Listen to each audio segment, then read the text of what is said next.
নমস্কার বন্ধুরা। আজ আমরা শুরু করছি বিজয় বন্দ্যোপাধ্যায়ের পরিবেশবিদ্যা বইয়ের ফার্স্ট সেমিস্টারের প্রথম চ্যাপ্টার পরিবেশবিদ্যার ভূমিকা। ভূমিকা সৌরজগতে বা মহাকাশে আর কোথাও জীবের অস্তিত্ব আছে কিনা তা এখনো আবিষ্কৃত হয়নি। আমাদের এই সাধের পৃথিবী সেই জীবের অস্তিত্বকে বজায় রেখে সৌরজগতে মহীয়সী রূপে বিদ্যমান। এই জীবকুলকে বাঁচিয়ে রাখার ক্ষেত্রে পরিবেশ এক অনন্য ভূমিকা পালন করে চলেছে আদি অনন্তকাল ধরে।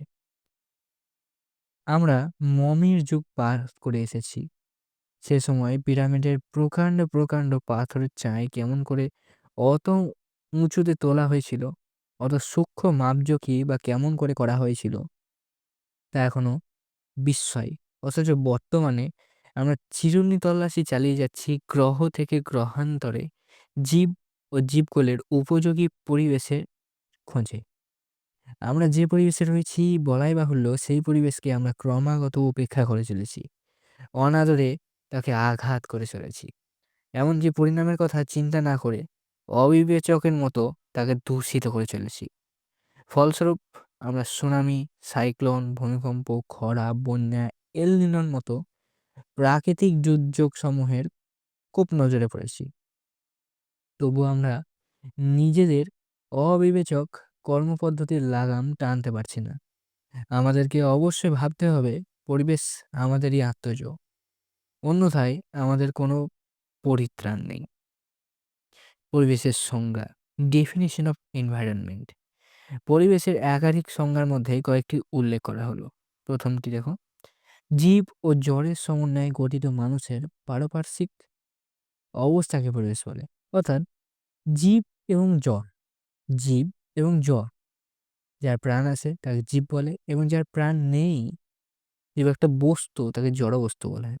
এবার অর্থাৎ জীব অর্থাৎ প্রাণীগণ এবং উদ্ভিদগণ ও বস্তুগণ এদের সমন্বয়ে গঠিত মানুষের, আমরা মানুষের পারিপার্শ্বিক যে অবস্থা, আশেপাশের যে অবস্থা, সেটাই পরিবেশ। দ্বিতীয়, জীবের উপর প্রভাব বিস্তারকারী যেসব জীবের উপর প্রভাব বিস্তারকারী যে কোনো উপাদানই হলো পরিবেশের উপাদান, এবং তাদের সমষ্টিগত প্রভাবই হলো পরিবেশ। অর্থাৎ জীব অর্থাৎ প্রাণী, উদ্ভিদ সকলেই জীবের উপর প্রভাব বিস্তারকারী যে সকল উপাদান, অর্থাৎ উদ্ভিদ এবং প্রাণীদের ওপর প্রভাব বিস্তার করে যে সকল উপাদান, অর্থাৎ যে সকল জিনিসগুলি, তাদের সমষ্টি। অর্থাৎ যেমন অক্সিজেন আমাদের উপর প্রভাব বিস্তার করে আমাদের সঙ্গে মিলে রয়েছে। অক্সিজেন ছাড়া কোনো মানুষই বাঁচতে পারে না।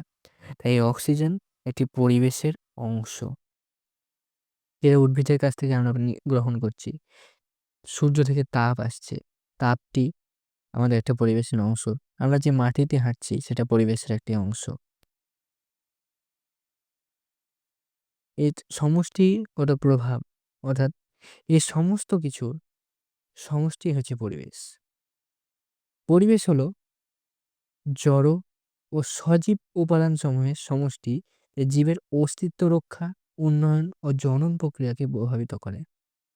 এটা থেকে বোঝা যাচ্ছে জীব সম্প্রদায়ের পারিপার্শ্বিক, জৈব এবং প্রাকৃতিক অবস্থাকে পরিবেশ বলে। ঠিক আছে? আমাদের চারপাশে ক্রিয়া প্রতিক্রিয়াকারী এবং প্রভাব বিস্তারকারী সমস্ত সজীব ও জড় উপাদান সমূহের মোট যোগফলকে পরিবেশ বলে। ঠিক আছে? পরিবেশবিদ্যা বিজ্ঞানের যে শাখায় সমগ্র জীবকুল ও জীবাণুদের মধ্যে পারস্পরিক সম্পর্ক স্থাপন করে পরিবেশের বিভিন্ন জড় উপাদান, জৈব এবং অজৈব উপাদানগুলির সুসম্পর্ক আলোচনা এবং পরিবেশের নানান সমস্যা ও তার সমাধানের চেষ্টা করা হয়, তাকে পরিবেশবিদ্যা বলে। পরিবেশবিদ্যার বহুমুখী প্রকৃতি, multidisciplinary nature of environmental studies. পরিবেশ স্বরূপ, পরিবেশের স্বরূপ, নেচার অফ এনভায়রনমেন্ট। পরিবেশবিদরা পরিবেশকে বিভিন্ন দৃষ্টিভঙ্গি দিয়ে বিশ্লেষণ করলেও তাদের মূল উদ্দেশ্য এক, এবং তা হলো পরিবেশের কোনো ক্ষতি সাধন না করে মানব জাতির বিকাশের প্রচেষ্টা করা। পরিবেশবিদদের বিভিন্ন দৃষ্টিভঙ্গিকে ৩ ভাগে বিভক্ত করা হয়। প্রথমটা হচ্ছে প্রকৃতি কেন্দ্রিক দৃষ্টিভঙ্গি। এলেন সেম্পল, হেনরি ডেভিড থোরো প্রমুখ পরিবেশবিদ হলেন প্রকৃতিকেন্দ্রিক দৃষ্টিভঙ্গির সমর্থক। এই ধরনের দৃষ্টিভঙ্গির সার কথা হলো, কোনো ব্যক্তিকে কোনো কাজের জন্য প্রকৃতির উপর নির্ভর করতে হয়। মানুষের উন্নতিতে প্রকৃতি একটি নিয়ন্ত্রণকারী শক্তি হিসেবে কাজ করে। পরিবেশ কেন্দ্রিক দৃষ্টিভঙ্গি। রাচেল কারসন, মাসানোবু ফুকুওকা প্রমুখ বিজ্ঞানীগণ হলেন এই ধরনের দৃষ্টিভঙ্গির সমর্থক।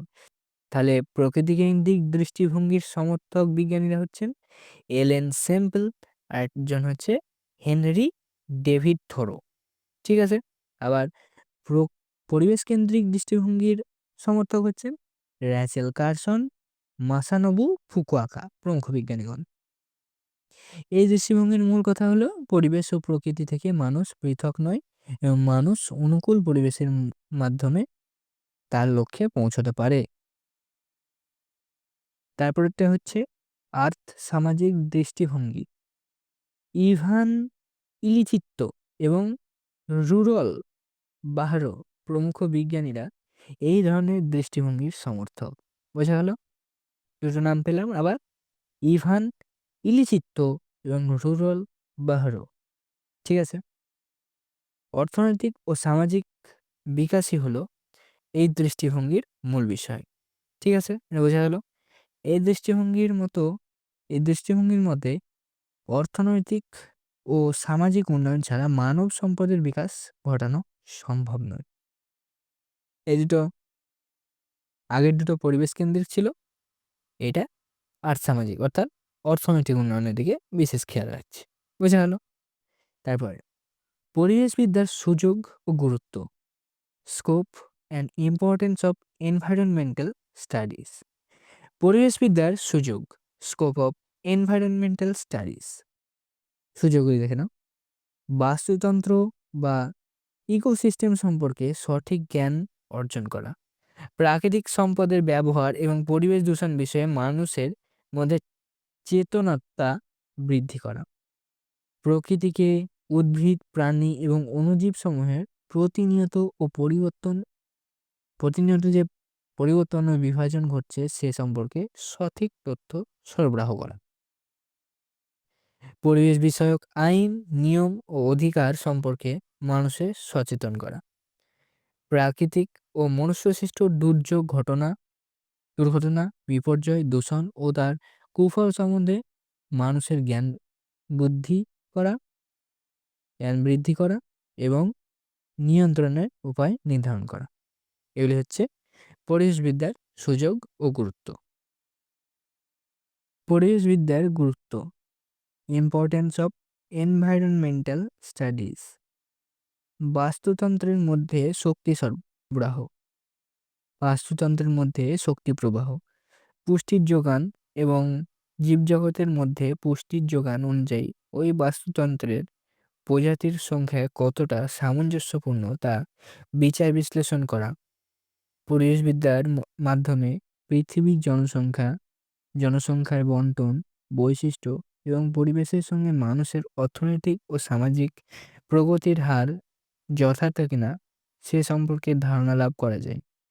প্রাকৃতিক দুর্যোগগুলিকে সঠিকভাবে মোকাবেলার জন্য বিভিন্ন নিয়ন্ত্রণ পদ্ধতিগুলির ব্যবহার করতে শেখা, প্রাকৃতিক সম্পদগুলিকে সঠিক বিজ্ঞানসম্মত উপায়ে ব্যবহার করতে শেখা। পরিবেশবিদ্যা জনসাধারণের মধ্যে পরিবেশ সচেতনতা বৃদ্ধি করে থাকে।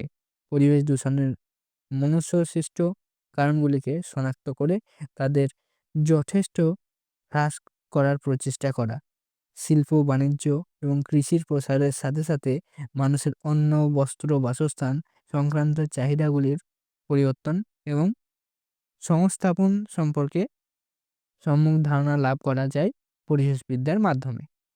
পরিবেশের বিভিন্ন জৈব ভূ রাসায়নিক চক্রগুলি সম্পর্কে সঠিক ধারণা লাভ করা যায়। বর্তমান এই পৃথিবীর পরিবেশকে ভবিষ্যতের প্রতিটি শিশুর বাসযোগ্য করার জন্য দূষণমুক্ত পরিবেশ বিষয়ে পাঠ নেওয়া প্রয়োজন।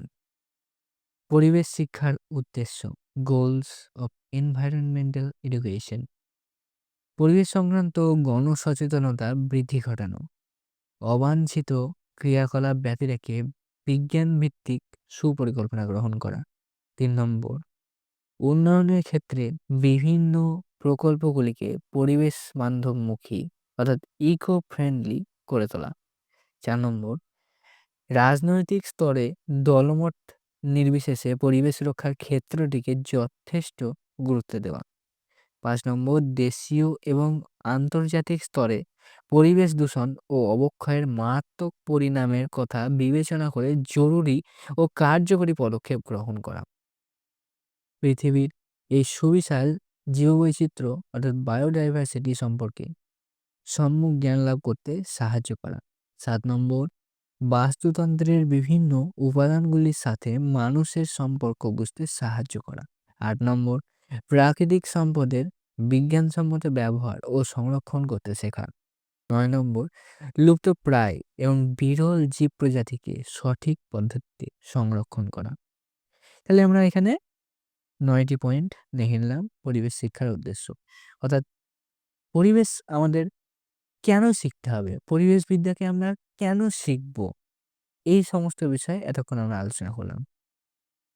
এবার আমরা আলোচনা করব পরিবেশ শিক্ষার নীতি।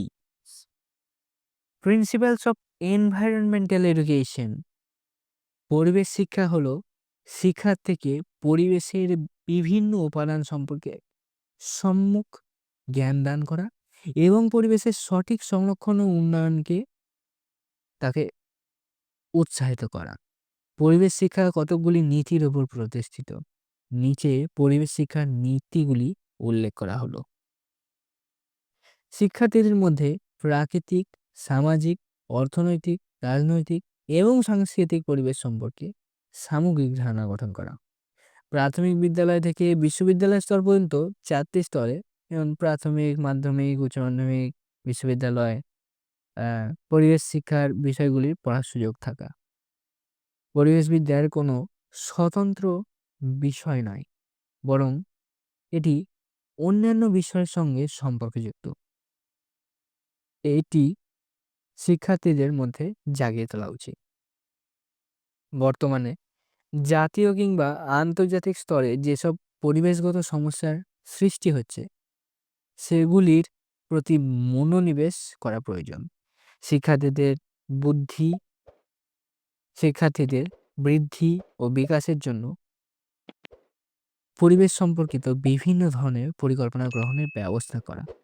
শিক্ষার্থীদের মনে পরিবেশ সম্পর্কিত বিভিন্ন ধরনের জটিলতাকে গুরুত্ব দেওয়া প্রয়োজন। সুতরাং পরিবেশ শিক্ষার নীতি হলো শিক্ষার বিভিন্ন স্তরে শিক্ষার্থীর চাহিদা, জীবন বিকাশের স্তর ও সামর্থ্য অনুযায়ী পরিবেশ সম্পর্কে ধারণা প্রদান। সুস্থায়ী উন্নয়ন সংক্রান্ত ধারণা, কনসেপ্ট অফ সাস্টেনেবল ডেভেলপমেন্ট। বিজ্ঞানী নেসের মতে বাস্তুতন্ত্র এবং সুসমন্বিত সুস্থায়ী উন্নয়ন এর পরিকল্পনা গঠন সংক্রান্ত বিষয়গুলি নিম্নরূপ। সুনিবিড় বাস্তুবিদ্যার মতে পৃথিবীতে মানুষই একমাত্র উন্নত জীব নয় এবং এ বিষয়ে যোগ্যতমের উদ্বর্তনকে সমর্থন করে না। এককোষী জীব থেকে মানুষ পর্যন্ত প্রতিটি জীবের পৃথিবীতে বসবাসের অধিকার আছে। মনুষ্য প্রজাতি কোনোভাবেই অন্য জীবগোষ্ঠীর জীবন নিয়ন্ত্রণ করতে পারে না। প্রতিটি জীব প্রজাতির বৈচিত্র্য ও সংহারে বাঁচার নীতি হল সুনিবিড় বাস্তুবিদ্যার একটি প্রধান অঙ্গ, যার বিকেন্দ্রীকরণ এবং স্থানীয় স্বায়ত্তশাসন কোনো দেশের পরিবেশকে অনেক বেশি স্থিতিশীল করে তোলে। ১৯৮৭ সালে সুস্থায়ী উন্নয়ন ঘটানোর লক্ষ্যে গঠিত ব্রুন্টল্যান্ড কমিশন এর মূল বক্তব্য ছিল পরিবেশ ও উন্নয়ন সংক্রান্ত জটিল বিষয়গুলিকে পুনরায় বিবেচনা করে উদ্ভাবনী ও বাস্তব কর্মপ্রকল্পের রূপরেখা তৈরি করা। কৃষি উদ্যোগের ক্ষেত্রে, শিল্প উদ্যোগের ক্ষেত্রে, স্বেচ্ছাসেবী সংস্থা এনজিও গুলির ক্ষেত্রে এবং ব্যক্তি ক্ষেত্রে পরিবেশ সংক্রান্ত সচেতনতা বৃদ্ধি করা। পরিবেশ ও উন্নয়ন বিষয়ে আন্তর্জাতিক স্তরে সহায়তা বৃদ্ধি এবং বর্তমান ধারার বাইরে নতুন ধরনের সহযোগিতায় পথ খুঁজে বের করা, যাতে প্রয়োজনীয় দিকে সরকারি নীতির মোড় ফেরানো যায়। সরকারি স্তরে বিভিন্ন ক্ষেত্রে সুস্থায়ী উন্নয়ন ঘটানোর উদ্দেশ্যে নানা প্রকল্পে উৎসাহ দান করা। ঠিক আছে, এবার দেখে নেব সুস্থায়ী উন্নয়ন প্রসঙ্গে বিজ্ঞানী ডালি এর কার্যনির্বাহী নীতি সমূহ। নিয়ন্ত্রণ নীতি ১, নবীকরণযোগ্য সম্পদ হিসেবে মৎস্য, অরণ্য, জীব বৈচিত্র্য ইত্যাদি ব্যবহারের সীমাকে এমনভাবে নির্দিষ্ট করতে হবে যাতে এদের পূর্বনির্দিষ্ট সংখ্যার বৃদ্ধির হার অপেক্ষা কম বা সমান হয়। নিয়ন্ত্রিত নীতি ২, দূষণ সংক্রান্ত ক্ষয়সাধনের হারকে নিয়ন্ত্রণ করার জন্য এমন পুনর্গঠন ক্ষমতা নিশ্চিত করতে হবে যাতে দূষণের ক্ষয়ক্ষতি তার তুলনায় কম বা সমান থাকে। নীতি ৩, অনবীকরণযোগ্য সম্পদের ব্যবহারকে আয় এবং বিনিয়োগ উভয় দিকে চালিত করতে হবে। ৪, সামগ্রিক বিশ্ব জনসংখ্যার ওপর নিয়ন্ত্রণ এমনভাবে আনা প্রয়োজন যাতে বস্তু শক্তির ব্যবহৃত প্রবাহ সর্বনিম্ন থাকে। সুস্থায়ী উন্নয়নের সংজ্ঞা অর্থাৎ ডেফিনেশন অফ সাস্টেনেবল ডেভেলপমেন্ট। সুস্থায়ী উন্নয়ন আমাদের বর্তমান প্রজন্মের ওপর আরোপিত একটি বিশেষ নিয়ন্ত্রিত বিশেষ নিয়ন্ত্রণ প্রয়োজনীয়তা, যার দ্বারা আমাদের সমস্ত সম্পদ ভিত্তি এমনভাবে প্রতিষ্ঠা লাভ করে যে আমরা নিজেদের জীবনযাপনের জন্য যে গুণগত মান নিশ্চিত করতে পারছি, ভবিষ্যৎ প্রজন্ম অন্তত ততটাই পাবে। এটি বলেছেন আইনস্টাইন 1992 সালে। বর্তমান ও ভবিষ্যৎ জীবনযাত্রার মান উন্নয়নের সুস্থায়ী উন্নয়নের আবশ্যকতা। Need of sustainable development for improving quality of life for the present and future. পরিবেশ সংকট আজ কোন জাতীয় সমস্যা নয়, এটি আন্তর্জাতিক সমস্যায় পরিণত হয়েছে। একদিকে মারাত্মক হারে জনসংখ্যা বৃদ্ধি এবং অপরদিকে প্রাকৃতিক সম্পদের ক্রমশ হ্রাস পাওয়ার ঘটনা পরিবেশ সংকটকে আরো বহুগুণ বৃদ্ধি করে দিচ্ছে। তার সাথে সংযোজিত হয়েছে পরিবেশ দূষণ নামক বিষয়টি। এর থেকে মুক্তি পাওয়ার একমাত্র পথ মানব জাতির প্রতিটি সদস্যকে এ বিষয়ে সচেতন করে তোলা এবং সুস্থায়ী উন্নয়নের পথে চলা। সুস্থায়ী উন্নয়নের প্রয়োজনীয়তার নিচে সংক্ষেপে উল্লেখ করা হলো। জনসংখ্যার স্থিতাবস্থা।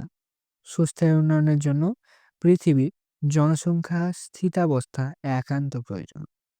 রাশিয়া, অস্ট্রেলিয়া এবং অন্যান্য কয়েকটি দেশ ছাড়া পৃথিবীর বেশিরভাগ দেশেরই জন্মহার মৃত্যুহার তুলনায় এতটাই বেশি যে তার জন্য পৃথিবীর জনসংখ্যা লাগাম ছাড়া গতিতে বৃদ্ধি পাচ্ছে। একরাশ টানতে হলে প্রয়োজন বিজ্ঞানসম্মত জন্ম নিয়ন্ত্রণ পদ্ধতি সমূহের ব্যবহার এবং সঠিক পরিবার পরিকল্পনা। ভূমির বিজ্ঞানসম্মত ব্যবহার। ভূমিভাগ উপযুক্ত পরিকল্পনার মাধ্যমে ব্যবহার করলে ভূমিক্ষয় এবং ভূমি দূষণ কম হয়। এর মাধ্যমে যেমন ভূমিধস রোধ করা যায়, তেমনি ভূমির উর্বরতা ধরে রাখা সম্ভব। ভূমির উর্বরতা রক্ষা সুস্থায়ী কৃষির একটি গুরুত্বপূর্ণ উপাদান। বনসৃজন ও ভূমির সবুজায়ন। জলবায়ুর পরিবর্তন এবং অন্যান্য প্রাকৃতিক কারণে বনজ সম্পদের ধ্বংস একটি স্বাভাবিক ঘটনা। কিন্তু বর্তমানে মানুষের বিভিন্ন প্রয়োজনে বনভূমি ধ্বংস এতটাই মারাত্মক আকার ধারণ করেছে যে বনসৃজন এবং ভূমির সবুজায়ন নিয়ে একের পর এক আন্তর্জাতিক সম্মেলন ঘটেই চলেছে। অথচ বাস্তব পরিস্থিতি কোনো দেশেরই এ বিষয়ে একটুও বদলায়নি। তাই উপযুক্তভাবে বনসৃজন এবং প্রান্তিক ভূমির সবুজায়ন ঘটানোর জন্য প্রয়োজন সুস্থায়ী উন্নয়ন। জীববৈচিত্র্য সংরক্ষণ। সাধারণভাবে উদ্ভিদ ও প্রাণী প্রজাতির রক্ষণাবেক্ষণ, তাদের বিজ্ঞানসম্মত ব্যবহার এবং পুনরুদ্ধারকে জীববৈচিত্র্য সংরক্ষণ বলা হয়। সুস্থায়ী উন্নয়ন সুস্থায়ী উন্নয়ন সম্পূর্ণরূপে জীববৈচিত্র্য সংরক্ষণে সহায়তা করে থাকে। দক্ষ মানব শক্তির বিকাশ। Developing skilled manpower. দীর্ঘমেয়াদী উন্নয়নের মাধ্যমে দক্ষ মানব শক্তির বিকাশ ঘটানো সম্ভব। শ্রমজীবী মানুষদের সঠিক প্রশিক্ষণের মাধ্যমে তাদের কর্মদক্ষতার বৃদ্ধি ঘটানো যায়। দক্ষ মানুষদের সঠিক কর্মদক্ষতার বিকাশই দীর্ঘমেয়াদী উন্নয়নের পথকে প্রশস্ত করে। জীবনযাত্রার মান উন্নয়ন। সুস্থায়ী উন্নয়নের দ্বারা পরবর্তী প্রজন্মের উন্নতি ঘটানোর ফলে কোনো দেশের মানুষের জীবনযাত্রার মানের উন্নতি ঘটে থাকে। জনসচেতনতা বৃদ্ধি। সুস্থায়ী উন্নয়ন এলাকার মানুষজনের মধ্যে প্রাকৃতিক সম্পদের লাগাম ছাড়া ব্যবহার হ্রাস করে পরিবেশ সুরক্ষা সংক্রান্ত জনসচেতনতা বৃদ্ধি করে। প্রাকৃতিক বিপর্যয় নিয়ন্ত্রণ। বিভিন্ন ধরনের প্রাকৃতিক বিপর্যয় নিয়ন্ত্রণের ক্ষেত্রেও সুস্থায়ী উন্নয়নের ভূমিকা রয়েছে। সুস্থায়ী উন্নয়নের প্রধান লক্ষ্য সমূহ এবার এটা পড়ে নিই। সুস্থায়ী উন্নয়ন মানব উন্নয়নের লক্ষ্যসমূহ অর্জনের সংগঠক হিসাবে কাজ করে থাকে। বর্তমানে পৃথিবীর পরিবেশ বিজ্ঞানীরা একসাথে কাজ করে সুস্থায়ী উন্নয়নের 17টি লক্ষ্য স্থির করেছেন। সুস্থায়ী উন্নয়নের লক্ষ্যে গঠিত লক্ষ্যসমূহ 17 SDGs নামে পরিচিত। 2020 সালে ইউএন কর্তৃক প্রকাশিত 17 SDGs এর লক্ষ্যগুলি হল: গোল 1 no poverty, goal 2 zero hunger, goal 3 good health and well-being, goal 4 quality education, goal 5 gender equality, goal 6 clean water and sanitation, goal 7 affordable and clean energy, goal 8 decent work and economic growth, goal 9 industry innovation in infrastructure, goal 10 reduce inequality, goal 9 sustainable cities and communities, goal 12 responsible consumption and production, goal 13 climate action, goal 14 life below water, goal 15 life on land, goal 16 peace and justice strong in institutions, goal 17 partnerships to achieve the goal. সুস্থায়ী উন্নয়ন ধারণা সমালোচনা। Criticism of the concept of sustainable development. বর্তমানে সুস্থায়ী উন্নয়নের বিষয়টি সব দেশের কাছে গ্রহণযোগ্য মনে হলেও এই ধারণাটি বিভিন্ন দিক থেকে সমালোচিত হয়েছে। সুস্থায়ী উন্নয়ন সমালোচিত হওয়ার মূল কারণগুলি নিম্নরূপ। 1 নম্বর, সুস্থায়ী উন্নয়ন মানে কৃষি, শিল্প, শিক্ষা এমনকি গৃহস্থালির কাজে উন্নত প্রযুক্তির ব্যবহার করা। প্রতিনিয়ত নতুন প্রযুক্তির উদ্ভাবন ও ব্যবহারিক উন্নয়নশীল ও অনুন্নত দেশগুলির পক্ষে অসম্ভব। 2 নম্বর, সুস্থায়ী উন্নয়ন সংক্রান্ত ধারণাটি পরিবেশ ও উন্নয়নের একক অর্থনৈতিক রূপকল্পনা করে। এই ধরনের উন্নয়নের ক্ষেত্রে অর্থনীতি, সমাজ ও পরিবেশের মধ্যে ত্রিমুখ সম্পর্কের কথা মনে রাখা হয় না। ৩ নম্বর, সুস্থায়ী উন্নয়ন বর্তমানে অসাম্য দূরীকরণের উপায় নির্দেশ করে না। সুস্থায়ী উন্নয়ন ধারণাটি পাশ্চাত্যের চিন্তাধারায় আচ্ছন্ন। এই ধরনের উন্নয়নে যে ভবিষ্যতের পরিকল্পনা করা হয় তা সুদূর প্রসারী পাশ্চাত্য ধারণা। প্রাচ্যের ধীর গতিতে চলা প্রাচীন সমাজগুলিতে এই ধারণার প্রয়োগ করা প্রায় অসম্ভব। সুস্থায়ী উন্নয়নের লক্ষ্যে প্রধান বাধাগুলি। সুস্থায়ী উন্নয়ন বলতে বোঝায় প্রাকৃতিক পরিবেশকে বিপন্ন না করে একদিকে পরিবেশের বিকাশের পথ খোলা রাখা এবং এমনভাবে উন্নয়ন ঘটানো যা কাম্য বাস্তুতন্ত্র রক্ষা করতে সাহায্য করবে এবং ভবিষ্যৎ প্রজন্মের জন্য গড়ে তুলবে এক আদর্শ পরিবেশ। যদিও সুস্থায়ী উন্নয়নকে একাধিক বাধার সম্মুখীন হতে হয়। সুস্থায়ী উন্নয়নের প্রধান বাধাসমূহ। Major barriers of sustainable development. ১ নম্বর, রাজনৈতিক বাধা। কোনো দেশের সুস্থায়ী উন্নয়ন ঘটানোর জন্য প্রয়োজন সেই দেশের রাজনৈতিক সদিচ্ছার। রাজনৈতিক দলগুলির মধ্যে প্রতিনিয়ত একে অন্যের প্রতি দোষারোপ, হিংসা সুস্থায়ী উন্নয়নের হ্রাসকে টেনে ধরে। সুস্থায়ী উন্নয়নের পক্ষে তাই সমস্ত রাজনৈতিক দলগুলিকে মিলেমিশে কাজ করতে হবে। ২ নম্বর, সামাজিক বাধা।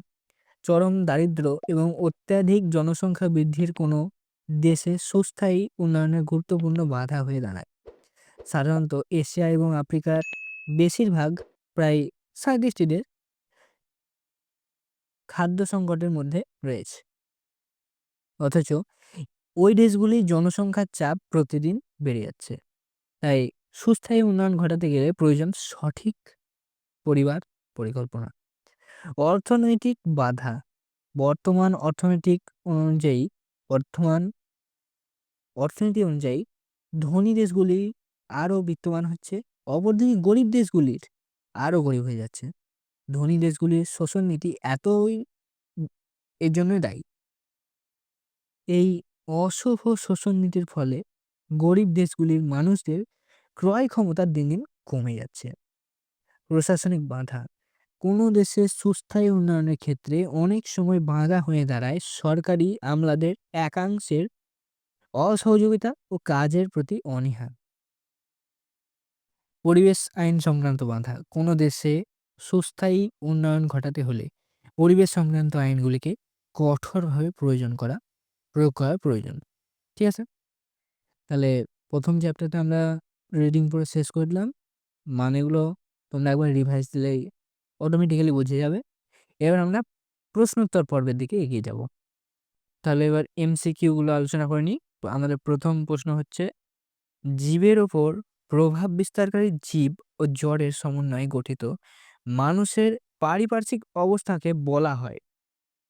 এটির উত্তর খুব সহজে হয়ে যাবে পরিবেশ। পরিবেশ শব্দটি এসেছে ফরাসি শব্দ এনভাইরনির থেকে। বিয়েরটা উত্তর হবে। পরিবেশের স্বরূপ সংক্রান্ত প্রকৃতিকেন্দ্রিক দৃষ্টিভঙ্গির প্রবর্তক হলেন Henry David Thoreau. Option A. পরিবেশের স্বরূপ সংক্রান্ত পরিবেশকেন্দ্রিক দৃষ্টিভঙ্গির প্রবর্তক হলেন, এর উত্তর হবে র্যাচেল কার্সন। নিচের কোন তথ্যটিকে পরিবেশবিদ্যার সূচক হিসেবে গণ্য করা হয় না? এটি বর্ধমানে 2019 সালে এসেছে। এর উত্তর হবে মানব জাতির দৃষ্টিভঙ্গির পরিবর্তন সাধনে পরিবেশ সহায়ক নয়। Option D. যদি বাস্তুবিদ্যায় একাধিক প্রজাতির সঙ্গে তাদের পরিবেশের মধ্যেকার আন্তঃসম্পর্ক বিষয়ক আলোচনা স্থান পায় তবে তাকে বলে সিনিকোলজি। ঠিক আছে? কোনো বাস্তুতন্ত্রের একটি নির্দিষ্ট প্রজাতির সদস্য জীবেদের মধ্যে বাস্তুতান্ত্রিক আলোচনাকে বলা হয় অটোইকোলজি। Option A. ঠিক আছে? জীববিদ্যার যে বিশেষ শাখায় স্বাদু জলের প্রকৃতি ও জৈব পরিবেশ নিয়ে আলোচনা হয় তাকে বলে লিমনোলজি। নিম লিমনোলজি। Option C. পরিবেশের সঙ্গে প্রজাতির আন্তঃক্রিয়াকে বলা হয় অটো ইকোলজি। বিশ্ব পরিবেশ দিবস হিসেবে পালিত হয় এই বর্ধমান 2016 এবং কলকাতা 2019-এ এসেছে। এর উত্তর হয়ে যাবে অপশন বি 5 জুন। ঠিক আছে? তারপর প্রশ্ন, সর্বপ্রথম ইকোলজির সম্পূর্ণ সংজ্ঞা প্রণয়ন করেন হেকেল। Option C. পপুলেশন সংক্রান্ত ইকোলজিকে বলা হয় ডিম ইকোলজি। Option C. জীবমণ্ডল বা বায়োস্ফিয়ার সংক্রান্ত প্রাথমিক ধারণার জনক হলেন ল্যামার্ক। Option A. পরিবেশের উপর আদি মানবজাতির প্রভাব ছিল নগণ্য। Option A. পৃথিবীর প্রথম স্তরে পরিবেশ বলতে বোঝানো হয় প্রাকৃতিক পরিবেশকে। নিজের কোনটি প্রাকৃতিক পরিবেশের উপাদান নয়? উত্তর হবে অপশন ডি বিয়োজক। নিচের কোনটি প্রাকৃতিক পরিবেশের জলবায়ু সংক্রান্ত উপাদান? উত্তর হবে সবগুলি। তাপমাত্রা, বায়ু প্রবাহ, জলপ্রবাহ সবগুলি হয়ে যাবে উত্তর। মনুষ্য সৃষ্ট বা কৃত্রিম পরিবেশের উদাহরণ হলো অপশন সি শস্য ক্ষেতের পরিবেশ। নিচের কোনটি সামাজিক পরিবেশের উপাদান? উত্তর হবে শিক্ষা প্রতিষ্ঠান, সংস্কৃতি, সামাজিক যোগাযোগ সবগুলি। তারপর প্রশ্ন, 1859 খ্রিস্টাব্দে ফরাসি প্রাণীবিজ্ঞানী আইসোডোর জিওফরয় সেন্ট হিলিয়ার জীবজগতের সঙ্গে পরিবেশের সম্পর্কে অভিহিত করেন। এর উত্তর হবে ইথোলজি হিসাবে। ঠিক আছে? পরিবেশ রক্ষার ব্যাপারটি সংবিধানের কততম সংশোধনের মাধ্যমে গৃহীত হয়? 42তম। বায়ু, জল, মাটি, বন্যপ্রাণী ইত্যাদিকে একসঙ্গে বলা হয় পার্থিব মূলধন। পৃথিবীর অধিকাংশ জনপদ গড়ে উঠেছে সমুদ্রের ধারে। এটা যেন মাথায় থাকে তোমাদের। একটি সাম্রাজ্যের স্থায়িত্ব নির্ভর করে এর পরিবেশের সুস্থিতির ওপর, এটি বলেছিলেন চাণক্য, দি গ্রেট চাণক্য। হেক্সিকোলজি শব্দটি প্রবর্তন করেন বিজ্ঞানী জ্যাকসন মিভার্ট। নিচের কোনটি প্রত্যক্ষ পরিবেশীয় শর্ত নয়? বৃষ্টিপাত। শিলামণ্ডলের ব্যাপ্তি ভূপৃষ্ঠ থেকে প্রায় 30 কিলোমিটার। বায়োস্ফিয়ার শব্দটি প্রথম ব্যবহার করেন বিজ্ঞানী সুয়েস। নিচের যেসব পরিবেশ দ্বারা জীবজ পরিবেশ গঠিত হয় তা হলো ফ্লোরাল পরিবেশ এবং ফনাল পরিবেশ, অর্থাৎ এ ও বি উভয়। নিচের কোন বিষয়টি মেটেরোলজি সংক্রান্ত শাখার অন্তর্গত? এর উত্তর হবে বায়ু প্রবাহ, বায়ুর চাপ, তাপমাত্রার বিভিন্নতা সবগুলি। পরিবেশবিদ্যায় নিচ অর্থাৎ নিচ শব্দটি প্রথম ব্যবহার করেন জোসেফ গ্রিনেল। নিচের কোনটি মাইক্রো হ্যাবিটেটের অন্তর্গত? এর উত্তর হবে পুকুরের কিনারা, গাছের গুঁড়ি, অরণ্যের তলদেশ সবগুলি। পরিবেশের এডোফিক শর্ত বলতে বোঝায় পৃথিবীর ধরন, মৃত্তিকার গঠন, মৃত্তিকাস্থিত জীব সবগুলি। পরিবেশের টোপোগ্রাফিক শর্তটি হলো অক্ষাংশ। মানুষের পরিবেশ বলতে বোঝায় অপশন ডি পরিবেশের জৈব, অজৈব ও আর্থসামাজিক এবং সাংস্কৃতিক রাজনৈতিক উপাদান। পৃথিবীর মধ্যে অবস্থিত গভীরতম হ্রদ হলো বৈকাল হ্রদ। MAB এর পুরো নাম হলো ম্যান অ্যান্ড বায়োস্ফিয়ার। আচ্ছা, তোমাদের আমি চেষ্টা করব তোমাদেরকে নেক্সট ক্লাসে কয়েকটি ফুল ফর্ম, এই MAB যেমন একটা দেখলে এরকমই বেশ কতগুলি দরকারি শব্দের ফুল ফর্ম আমি তোমাদের নেক্সট ক্লাসে বলে দেবো। শিলা তৈরি হয় ভূত্বকের পাথর থেকে। বাতাসে নাইট্রোজেন ডাই অক্সাইডের উপস্থিতিতে নিম্নলিখিত ঘটনা ঘটে। অপশন ডি বাতাসের বর্ণ বাদামি হয়ে যাওয়া। সুস্থিত সামাজিক পরিকাঠামোয় থাকা প্রয়োজন। শিক্ষা প্রতিষ্ঠান, সংস্কৃতি, সচ্ছল অর্থনীতি সবগুলি। বসুন্ধরা দিবস পালিত হয় 20 এপ্রিল। বাতাসে নাইট্রোজেনের পরিমাণ হল 78.1%। পরিবেশ ও উন্নয়নের মধ্যে আন্তঃসম্পর্ক কিভাবে প্রকাশ করা হয়? কুজনেটস বক্ররেখার দ্বারা। ঠিক আছে? দ্য লিমিটস অফ গ্রোথ প্রতিবেদনটি 1968 সালে প্রকাশ করে কে? Club of Rome. ঠিক আছে? সমুদ্রের জলের গড় গভীরতা, এটা উত্তর হয়ে যাবে 3.7 কিমি। পরিবেশের উপাদানসমূহ হল স্থল, বায়ু, জল, মৃত্তিকা।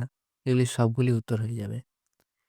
মানব সভ্যতাকে চিরস্থায়ী করতে প্রয়োজন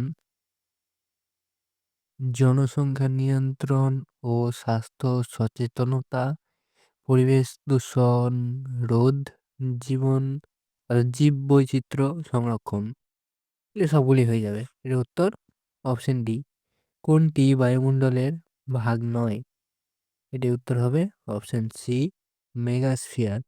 পরিবেশের ভারসাম্যের সঙ্গে জড়িত কোনটি? আচ্ছা, মানুষের অর্থনৈতিক কাঠামো, ধর্মীয় সংস্কার, স্থানীয় রাজনৈতিক অবস্থা। এই সবগুলি হয়ে যাবে, অর্থাৎ অপশন ডি। বায়োস্ফিয়ার হলো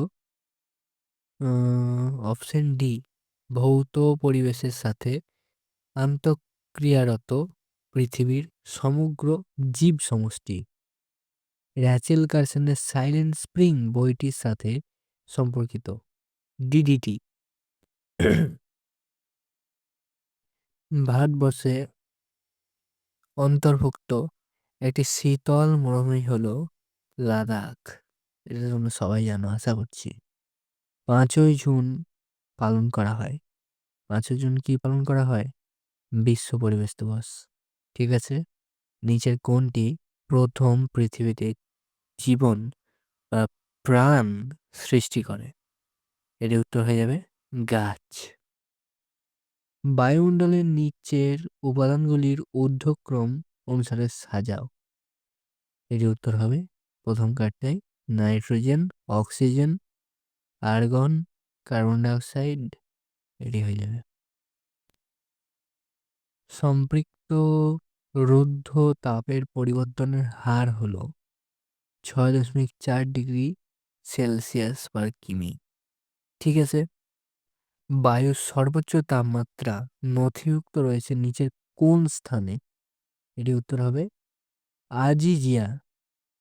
জলজ জীবের বৃদ্ধি সহায়ক সীমাস্থ প্রভাবক হলো, এর উত্তর হবে oxygen O2। Creeping death of soil বলতে বোঝায় ভূমিক্ষয়। এটা যদি বাংলা মানে আমরা বার করি, তাহলে ক্রিপিং মানে ক্রিপি মানে হচ্ছে ভয়ঙ্কর, বুঝতে ক্রিপিং ডেথ ভয়ঙ্কর মৃত্যু, অফ সয়েল মাটির, অর্থাৎ ভূমিক্ষয়। ভূমিক্ষয়ের মাটি নষ্ট হয়ে যায়, ভূমি ধস হয়, এসব হয়। তার জন্য ওটা ভূমি মৃত্যু হচ্ছে, তাই একে ক্রিপিং ডেথ অফ সয়েল বলা হয়। ঠিক আছে? পৃথিবীতে সর্বাপেক্ষা বেশি প্রজাতির জীব বসবাস করে জলমণ্ডলে। ঠিক আছে? ভূত্বক এবং কেন্দ্রমণ্ডলের মধ্যবর্তী স্তরকে বলা হয় ম্যান্টল। Option B. পৃথিবীর মোট স্থলভাগের শতকরা কত ভাগ উত্তর গোলার্ধে অবস্থিত? 65%। Mother earth can meet everybody's need but not greed. এই উক্তিটি কার? এটা হচ্ছে মহাত্মা গান্ধী।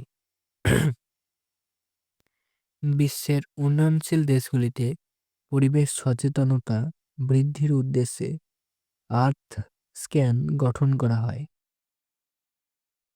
আচ্ছা, এটা কত সালের কথা বলা হয়েছে? এটি হয়েছে 1978 সালে।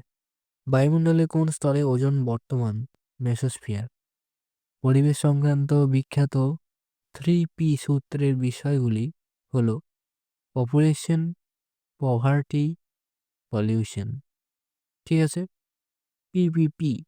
আচ্ছা, ভারতের সংবিধানের কত নম্বর ধারায় মৌলিক কর্তব্য হিসাবে বলা হয়েছে যে বন, হ্রদ, নদী ও বন্যপ্রাণী সমেত প্রাকৃতিক পরিবেশ রক্ষা করা ও তার উন্নতি সাধন করা এবং সকল জীবিত প্রাণীর প্রতি সদয় হওয়া প্রতিটি ভারতীয় নাগরিকের কর্তব্য।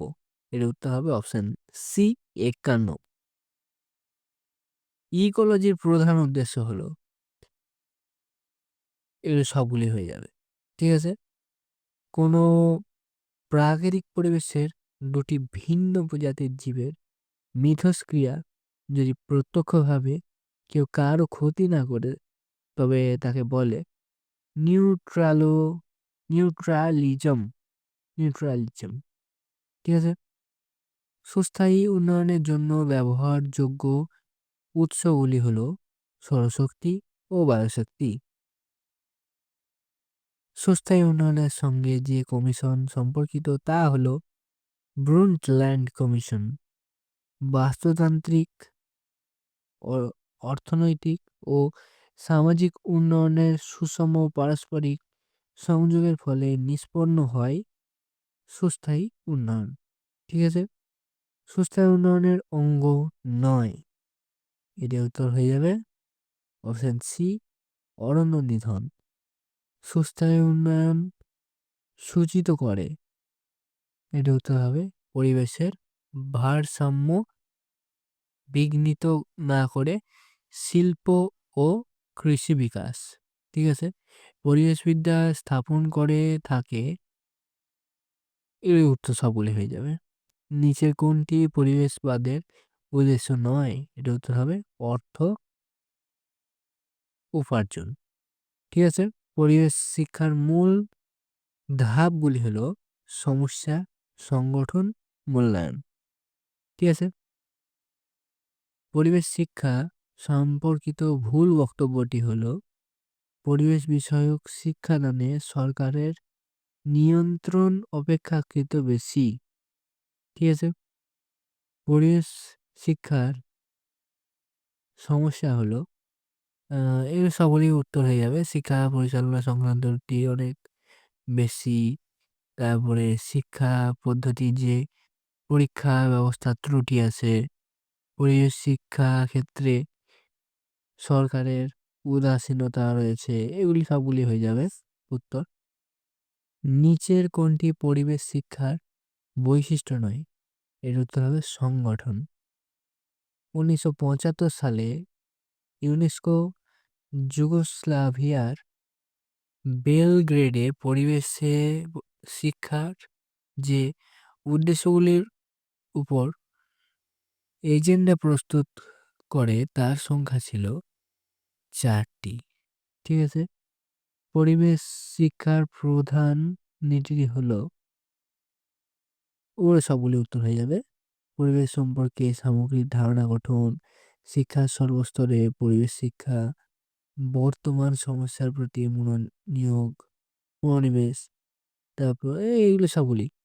আমাদের চোখে পরিবেশ শিক্ষার মোট স্তরের সংখ্যা 4টি। পরিবেশের যেসব প্রভাব ব্যক্তির বাহ্যিক আচরণ, চিন্তাধারা এবং দৃষ্টিভঙ্গির পরিবর্তনে সহায়তা হয় তাকে বলা হয় পরিবেশ শিক্ষা। এই উক্তটি প্রচেষ্টা হলেন থমসন, ঠিক আছে। ভিডিওটি রেকর্ডিংয়ের সময় অথবা আমার উচ্চারণ করার সময় কোনো রকম কোনো ভুল হলে আমি তোমাদের কাছে ক্ষমা প্রার্থী। আমি পরের বার চেষ্টা করব যাতে এই ভুলটি আমি আর না করি। তোমরা সকলে আমাকে সাপোর্ট করবে যাতে আমি তোমাদেরকে এইরকম টাইপের ভিডিও আরও দিতে পারি।